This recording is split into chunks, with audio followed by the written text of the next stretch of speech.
Have you ever had an excessive and irrational fear reaction to something? If you have, in some cases that's called a phobia.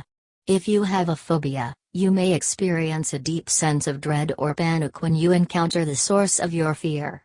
The fear can be of a certain place, situation, or object.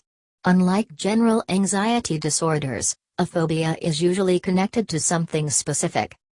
People with phobias often realize their fear is irrational, but they're unable to do anything about it. Such fears can interfere with work, school, and personal relationships. An estimated 19 million Americans have a phobia that causes difficulty in some area of their lives. And these are 7 phobias you're more likely to encounter. Not many people like spiders. When many people see one, they have a reaction from trying to kill the spider to running as fast as they can from it. While arachnophobia, or fear of spiders, is one of the most common specific phobias, not everyone who dislikes the little tiny spider is experiencing a phobia. A person with arachnophobia will go to great lengths to ensure that she is not exposed to a spider.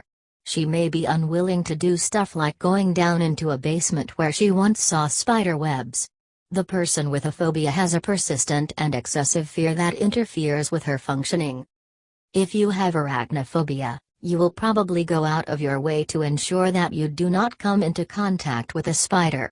If you find a spider in your home, you may react in one of 2 ways, either screaming and running away or freezing in place. You may be unable to kill or trap the spider yourself. If you are alone, you may actually leave the house rather than deal with the spider. Experts are still uncertain about what causes arachnophobia. There are few theories, though. One of the most common theories was put forth by evolutionary psychologists. This view suggests that arachnophobia was a survival technique for our ancestors. Since most spiders are venomous, although most do not pose a threat to humans, a fear of spiders may have made humans more likely to survive and reproduce. Other psychologists argue that many animals were more likely to pose a threat to ancient humans, from tigers to crocodiles. Yet, phobias of those animals are not that common. Therefore, those psychologists feel that arachnophobia is more likely based on cultural beliefs about the nature of spiders. Ophidiophobia or Ophidiophobia is the fear of snakes. It is possibly the most common subcategory of herpetophobia, the fear of reptiles. Some researchers believe phobias related to reptiles, and snakes specifically, may be evolutionary, developed by our ancestors as a survival mechanism. While other research shows that while the tendency to pay close attention to snakes may be evolutionary, the actual fear is learned rather than innate. The fear of snakes can be tricky to diagnose, as symptoms can vary widely between people. If you have mild ophidiophobia, you may fear only encounters with large or venomous snakes. If your phobia is more severe, you may be afraid of smaller snakes as well. You may even be unable to look at photographs or videos in which snakes appear. If you are also afraid of lizards, from small geckos to 6-foot Komodo dragons, then your phobia is more properly termed herpetophobia. Your symptoms may include, but are not limited to, shaking, crying or running away from snakes. It is normal to be nervous or unsure around unfamiliar animals. In addition, there are a number of common myths about snakes. If you have never handled one, you may be nervous that it will be slimy or disgusting or afraid that you will be crushed by a constrictor. These fears are common and can be dispelled simply by gaining more personal knowledge about animals. Acrophobia is defined as a fear of heights. Unlike a specific phobia such as aerophobia, which is the fear of flying, acrophobia can cause you to fear a variety of things related to being far from the ground. Depending on the phobia's severity, you may fear being on a high floor of a building as much as simply climbing a ladder. You may feel a sense of panic when you perceive that you're high off the ground. You may instinctively begin to search for something to cling to and find that you're unable to trust your own sense of balance. Common reactions include descending immediately, crawling on all fours, and kneeling or otherwise lowering your body. If you have acrophobia, it's likely that you will begin to dread situations that may cause you to spend time in high places. For example, you may worry that an upcoming vacation will put you in a hotel room on a high floor. You may put off home repairs for fear of using a ladder. You might avoid visiting friends' homes if they have balconies or upstairs picture windows. Acrophobia, like all phobias, appears to be a hyperreaction of the normal fear response. Many experts believe that this may be a learned response to either a previous fall or a parent's nervous reaction to heights. Are you going on a holiday or business trip where flying is necessary, but the very thought of it is making you anxious? Then you might have aerophobia. Aerophobia, also known as aviophobia, is the fear of flying either in helicopters, airplanes and other flying vehicles. Flying is a necessity for many people today, especially owing to their professions. As the modern world is growing closer thanks to technology and communication, flying has become inevitable. Many people feel mild anxiety before flights. However, in case of aerophobia, the anxiety takes on a more serious turn. Such people start avoiding family vacations or put off business meetings that include flying. This can often have devastating effects on one's career and personal life. Nearly 25% of flyers are known to have fear of flight.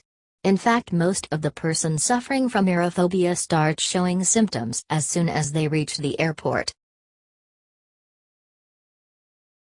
Cynophobia is the fear of dogs. Cynophobia is classified as a specific phobia.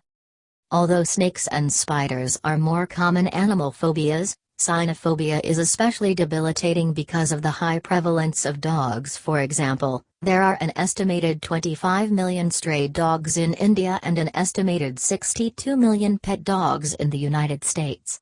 And the general ignorance of dog owners to the phobia is not helping the situation.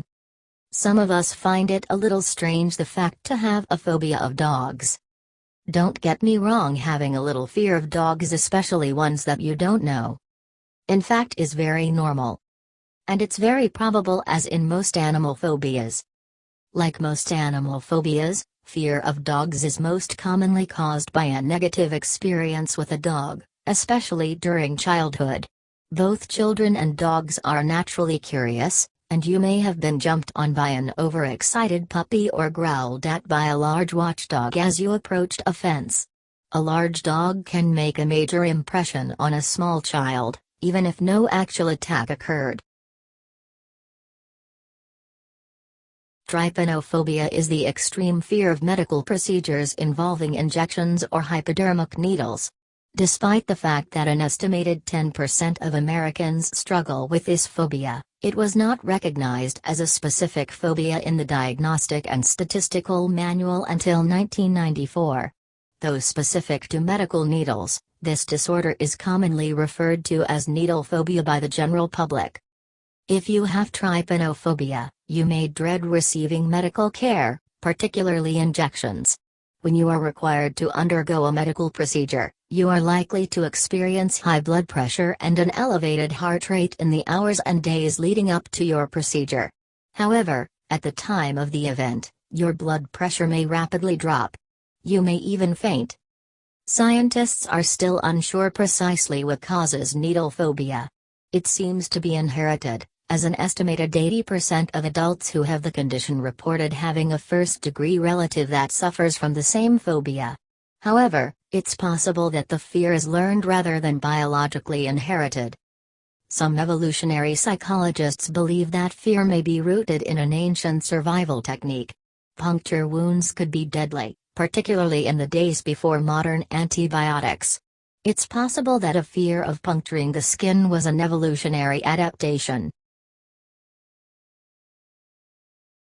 Mysophobia is thought to be related to obsessive-compulsive disorder, OCD. OCD obsessions are repeated, persistent and unwanted urges or images that cause distress or anxiety. These obsessions typically intrude when you're trying to think of or do other things. You may also demonstrate unusual behaviors. For example, you may take multiple showers each day. You might carry and use hand sanitizer frequently. You may be unwilling to use public restrooms, share food or take public transportation. One of the most common symptoms of mysophobia is frequent hand washing, also a common symptom of OCD. However, the motivation for the hand washing is different. People with OCD are compelled to relieve the distress they experience as a result of the non-completion of the act itself, while people with mysophobia are compelled to complete the act specifically to remove germs. The difference is subtle, and many people suffer from both conditions, so it is important to see a mental health professional for proper diagnosis. If you liked the information, click the subscribe button below for new and awesome content on Mentally Tube. Bye bye.